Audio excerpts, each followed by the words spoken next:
Welcome back to my channel. In this video we will learn how to factorize the quadratic equation. Given the equation 16n square minus 16n plus 4, here we can write solution.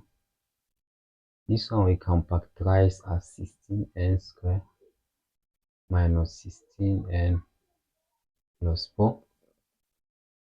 Look at the equation carefully now.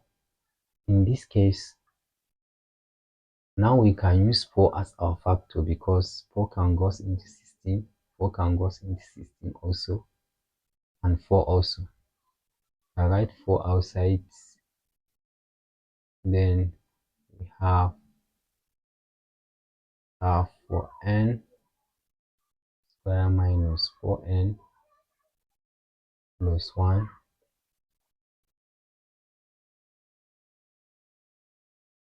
Then again, in this case, we can easily simplify again by saying have 4 outside. Let's factorize this one. This one, if you factorize completely, this one will be 2. This will be 2n minus 1 into 2n minus 1. That is how we can factorize this equation.